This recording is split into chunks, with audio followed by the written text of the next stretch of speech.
Good afternoon, students. So, we'll be starting with our chapter 1, part 2, that is verification and validation. So, there are three main topics in chapter 1. The first one we have completed, the second one is verification and validation, and so on. One more third part is there. So, we'll be continuing first with the second part, that is verification and validation. Moving on with what are the definitions of V&V, that is verification and validation.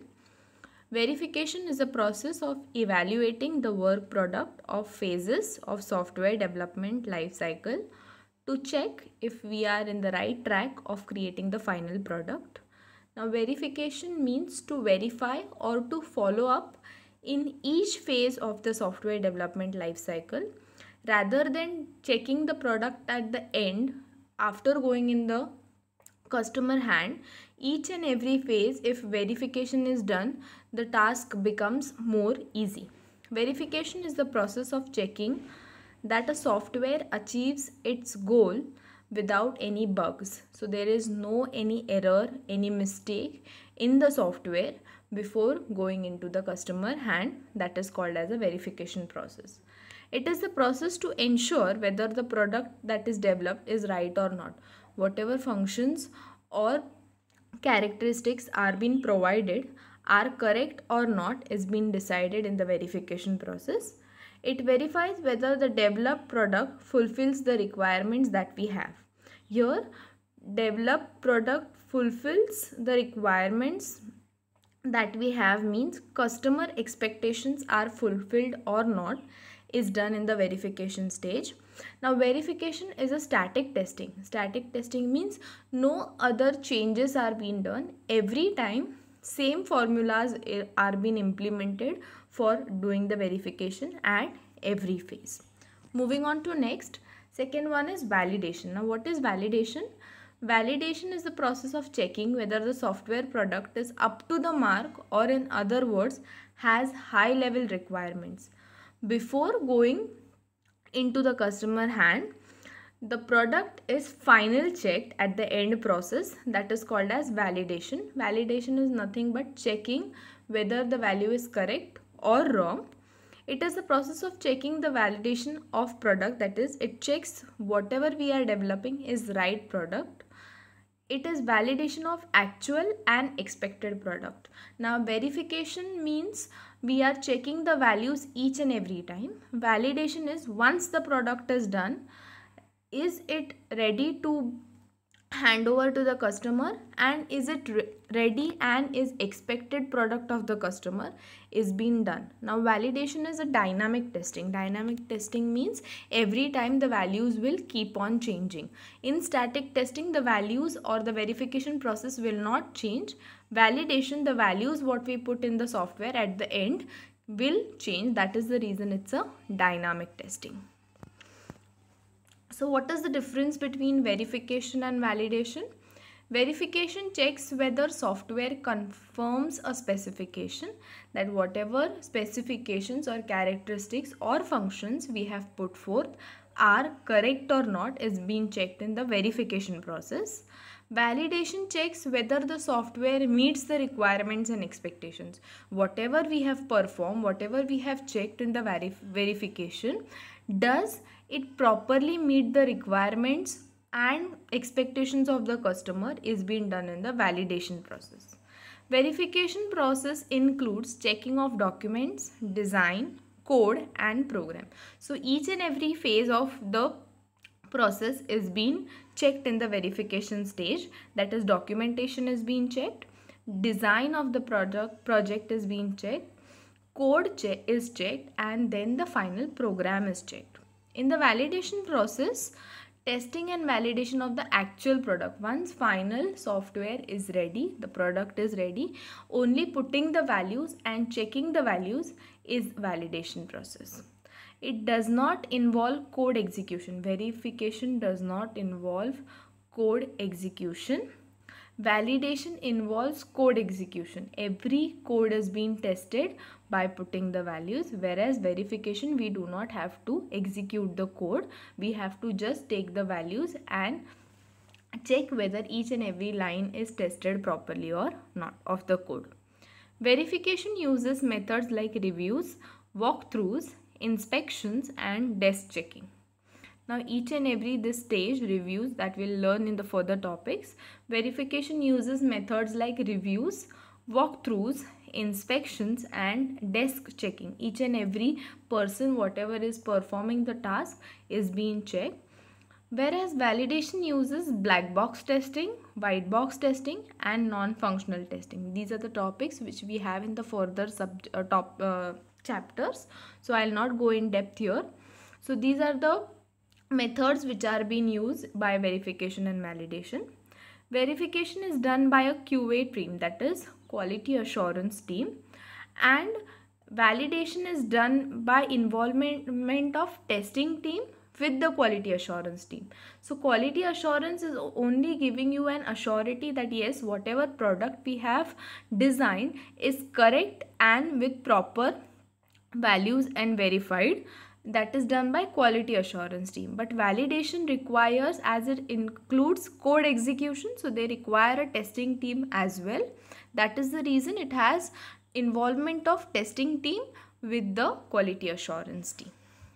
Next, different types of verification and validation mechanisms. So there are different models which are there, that is waterfall model, spiral model, iterative model. All these models are there through which model is being used by SDLC or by the software testing team. We'll check here. The V model is an SDLC model where execution of process happens in a sequential manner in a V shape. So V model, it's in a V shape pattern, so that is the reason it's specified as V model. V model is an SDLC model where execution of processes, each and every process is being executed in a sequential manner. You cannot return to the other level until and unless you complete one level. So you have to go step by step in a sequence. It is also known as verification and validation model. So V model is also called as verification and validation model. The V model is an extension of waterfall model. So waterfall model is somewhere called as a flowchart model.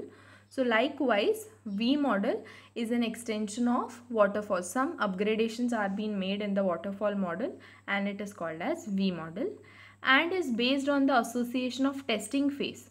So there is one testing phase which is not there in the waterfall model for each corresponding development stage. So there is one by one next figure attached to it, so that a V model looks like an waterfall model, but it has one different phase, that is the testing phase. So how does your V model look like? We'll check further. So this is what is V model.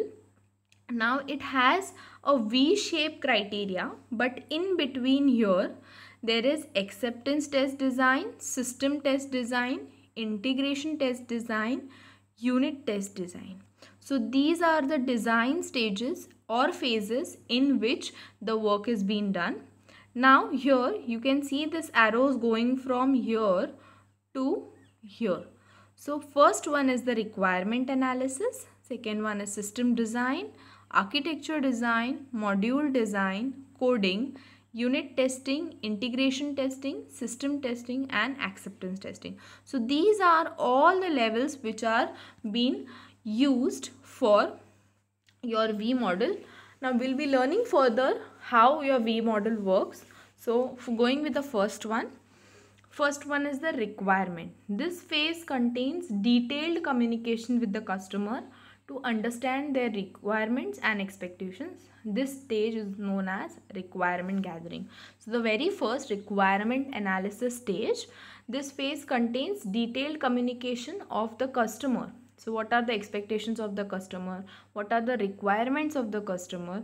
All these things are taken into the requirement analysis, according to which the product will be designed. So this is also known as a requirement gathering phase. Second one is high level design. In high level design, there is system design and architecture design as well as module design. Why it is called as like that?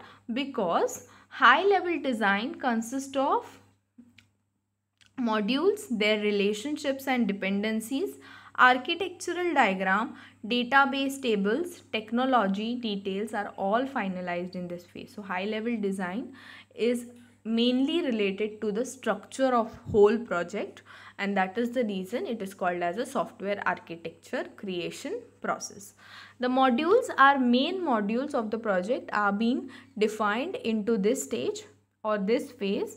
Relationships and dependencies of modules with each other, architecture, the whole design of the product, and database tables, the storage, and technologies which inventions will be led onto it is also being finalized in the high level design phase.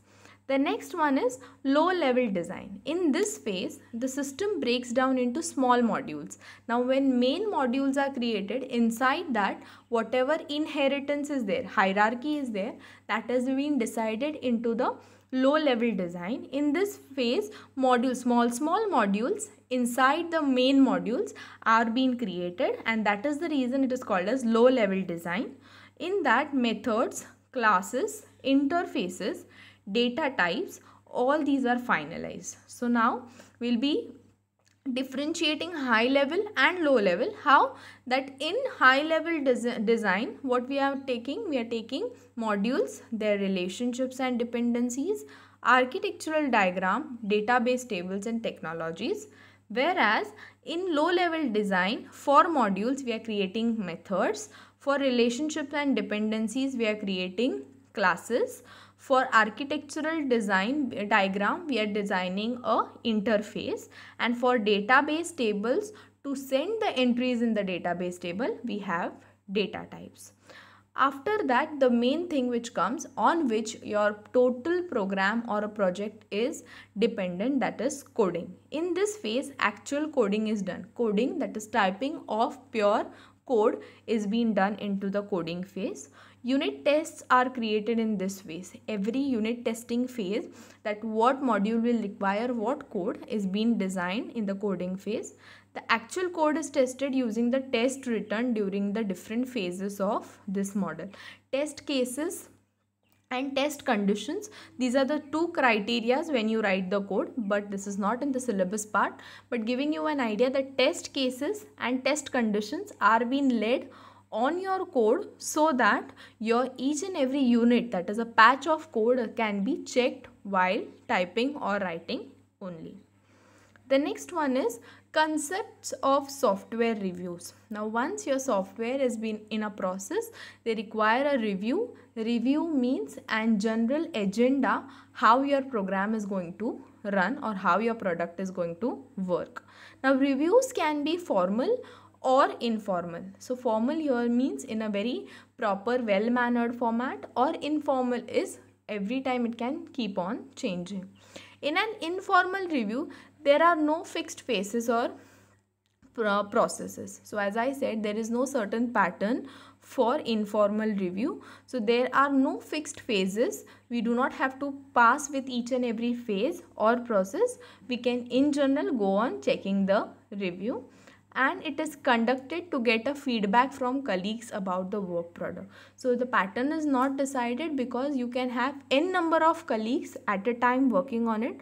So getting and feedback of that particular product, that is the reason informal review is being taken. In contrast, now in return of informal review, formal review has a fixed process. It works on a static process. It does not keep on changing the patterns. Other important reasons for software review. Now, what is the reason? Why do we need review?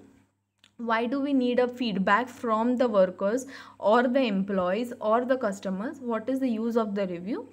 It improves the productivity of the development team. So whatever people are working on it, they need to change their upgradations or productivity or technologies depending on how highly configured your product is. Makes the process of testing time and cost effective, as more time is spent on testing the software during the initial development of the product. Now, as long as I'm working on the initial levels very properly, at the high stages level, at the end of the level, I do not have to go on checking each and every unit test. I just have to check the final validation of the project. That is the reason it can be time consuming and cost effective, but it makes the work more perfect and proper. Fewer defects are found in the final software. Now when I'm working on the initial levels only, when I'm ready with the final product, I will have some amount of bugs or errors only that I have to fix. I do not have to go as whole checking the product, which helps to reduce the cost of the whole process. Again and again checking the whole product rather than initially only if we are checking each and every stage, it becomes more easy and convenient. The reviews provided at this stage are found to be cost effective. Now reviews, formal or informal, sometimes are cost effective as they are identified at the early stage. So every early stage, if reviews are being taken, it will require cost as well as manpower, but as the cost is rectifying a defect, if we are paying a cost for that effect in the later stages, it would be much more than doing it in the initial stages. So if we are paying some amount in the initial stages for a defect, after some period of time when the product or project is ready, if we are paying that, it could be more than that, that is 5 times more or 10 times more than the actual amount which is there in the initial stage. In this process of reviewing software, often we train technical authors for defect detection process. So there are certain technical authors which are being trained for this particular review collection, and they are known as, and that is known as defect prevention process. This whole process of collecting reviews and checking the defects is called as defect prevention process. It is only at this stage the inadequacies are eliminated. Whatever inadequate data is been there is being eliminated, removed from the product or from the code. So typical formal review consists, so there are typical formal reviews and informal reviews, which we'll be going through. First is formal reviews. First is planning. You require a proper planning of work product, whatever is the checklist, to-do list, then references, what references and formats we are going to take for the product to make it more upgradable, and data sheets, that is what data entry is going to be there in that particular product. Form inspection team, how a form is going to look, how your module is going to be designed. Determining dates for meetings. Now whenever your each and every phase is created, what meetings can be led to know the employees that this particular stage has been completed.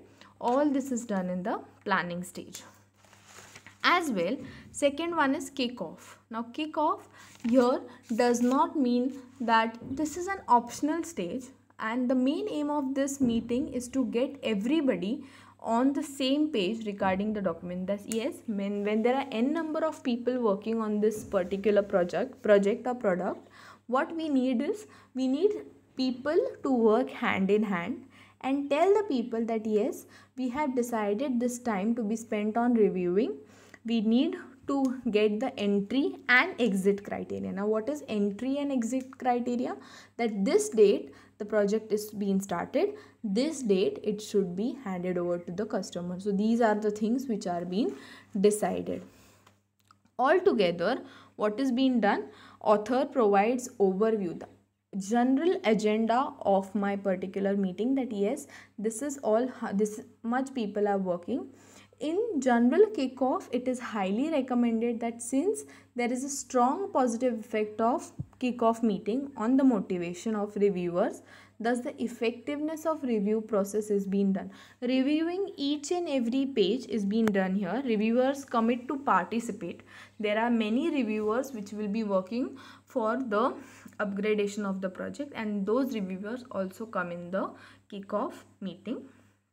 Then next is preparation phase. Preparation is find maximum number of non-minor issues. Preparation means removing the minor issues at the earlier stages only. That is, example of issues can be critical, severe, moderate and minor. So minor issues are removed at that particular stage only.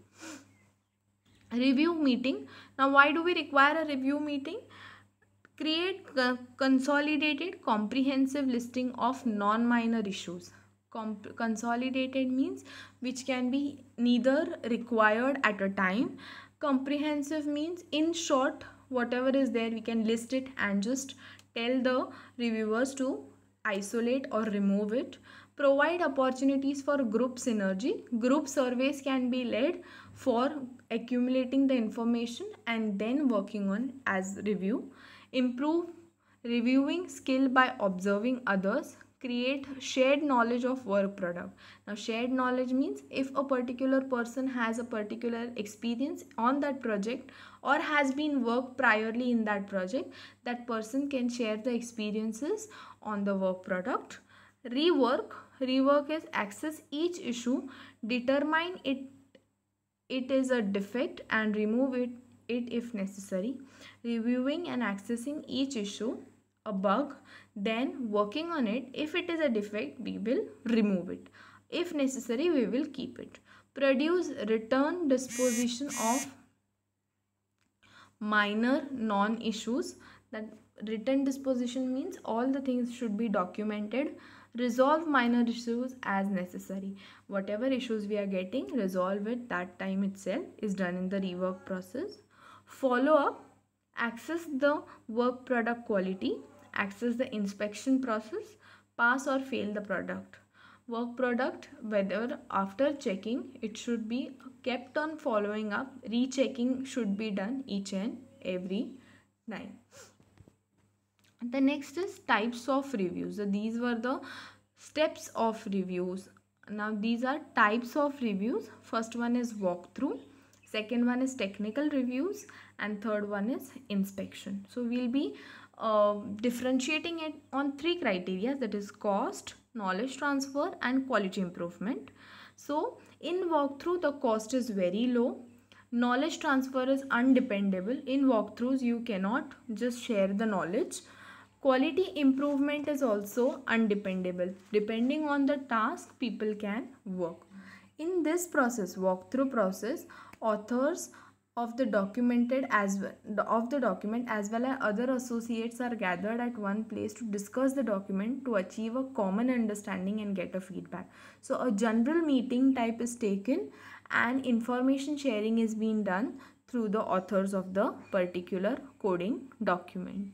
The next is technical reviews. Cost here in technical reviews is moderate. Knowledge transfer is better and quality improvement at least some. That is technical reviews when shared. There can be non-technical people also sitting there, but the cost which required for technical review is moderate, medium level.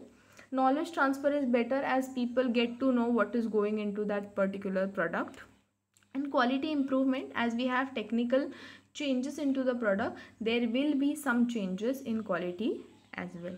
Now when we talk about inspection, the cost required for inspection is high, not necessarily least possible. It cannot be anytime low. Knowledge transfer is almost guaranteed. Inspection once done, there are certain people who will be working on that inspection process. So the knowledge transfer is guaranteed and quality improvement is also guaranteed because inspection checks each and every phase and then makes the changes.